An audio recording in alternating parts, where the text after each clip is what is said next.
नमस्कार। आज हम लोग बालक की प्रमुख समस्याओं के बारे में, जो कि उन समस्याओं से हम सभी अवगत हैं, लेकिन छोटी सी गलती और कितना बड़ा अभिशाप बन जाती है, इस वीडियो में हम बालक की समस्याओं पर चर्चा करेंगे।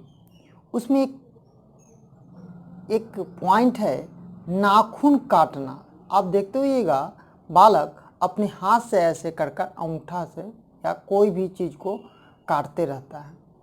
ये एक समस्या बन जाती है।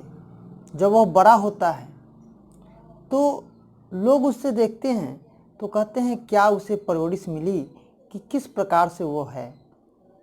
ये बहुत बड़ी समस्या बन जाती है। लेकिन क्या यह समस्या मूलतः है या नहीं, तो इस पर हम चर्चा करेंगे।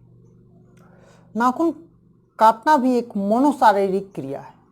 ये एक उनसे जुड़ा हुआ क्रिया है जो संवेदनात्मक असंतुलन स्थिति उत्पन्न करता है। इससे बालक का विकास अवरुद्ध हो जाता है, मतलब रुक जाता है। इसका कारण क्या है तो हम समझते हैं मानसिक द्वंद्वता, स्थिति में सही निर्णय ना ले पाना।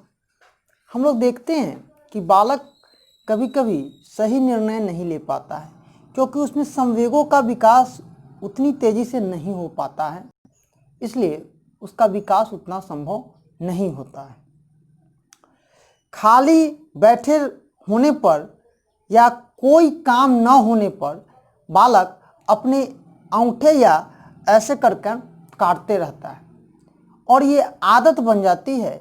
आप बड़े बड़े भी बालक या बालिकाओं को देखते हुइएगा कि ये आदत वह बहुत जगह प्रदर्शित करते हैं, लेकिन समाज के अनुरूप ये नहीं है। हीन भावना से ग्रसित होना, आप देखिएगा कि अगर उसमें एक भावना अगर आ जाती है हीनता की कि मैं इस लायक नहीं हूँ, तब भी वह ऐसी क्रियाएं दिखाता है या करता भी है। माता पिता द्वारा बच्चों की उपेक्षा और तिरस्कारपूर्ण व्यवहार, जब बालक को उसके बारे में या उसे प्रेम नहीं किया जाता है, उसे तिरस्कार का सामना करना पड़ता है, तो बालक में ये गुण निहित हो जाता है और वो आदत बन जाती है। और हमारे समाज में भी बहुत बड़े बड़े लोग भी क्या करते हैं, अपने नाखून को दांत से चबाते हैं। आप अपने विराट कोहली को भी देख सकते हैं। उदाहरण स्वरूप पांचवा है आपका संवेदनात्मक तनाव की अवस्था में जब आक्रामकता चरम सीमा पर हो तो परंतु परिस्थिति बालक आक्रमण करने में असमर्थ हो। आप देखते होइएगा कभी कभी बालक में जब हीन भावना आ जाती है या उनकी इच्छाएं नहीं पूरी होती है, आप देखिएगा जब एक बालक और उसी का एक भाई होता है तो वह कुछ दिनों तक उसे क्या करता है, मारता रहता है, तो वह आक्रामक प्रवृत्ति का हो जाता है।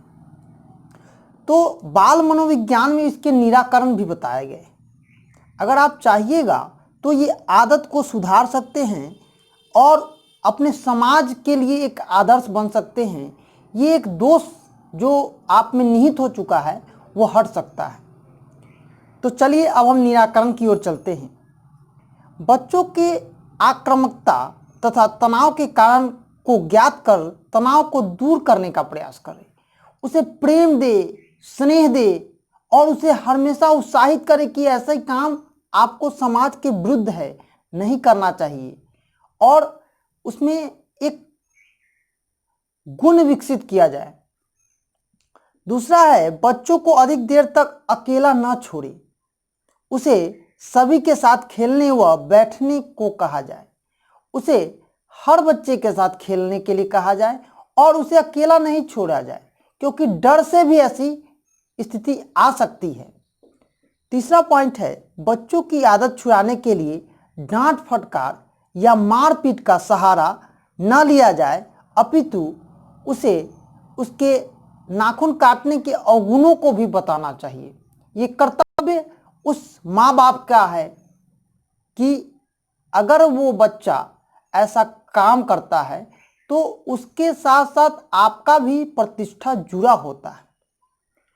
और 5वां पॉइंट है, माता पिता तथा परिवार के अन्य सदस्यों द्वारा बच्चों की उपेक्षा या तिरस्कार न किया जाए। बच्चों में आत्मविश्वास की भावना जागृत की जाए कि अगर आप ये गलती कर रहे हैं तो ये समाज के अनुरूप नहीं है बुआ, ये गलती नहीं कीजिए और नाखून हाथ से नहीं काटना चाहिए।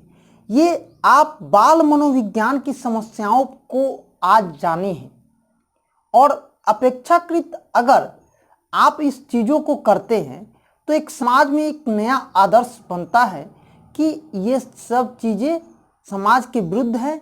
जैसे आपको मैं कल बताया था, अंगूठा चूसा जाता है, ये क्या है? मनोशारीरिक क्रिया है। उसी प्रकार से नाखून काटना भी एक मनोशारीरिक क्रिया है। इसे आप समझ सकते हैं और अपने बालक को प्रेम सहानुभूति से इस आदत से मुक्ति ले सकते हैं। ये वीडियो आप न्यू एजुकेशन पॉइंट के तरफ से देख रहे थे। धन्यवाद। जय हिंद, जय भारत।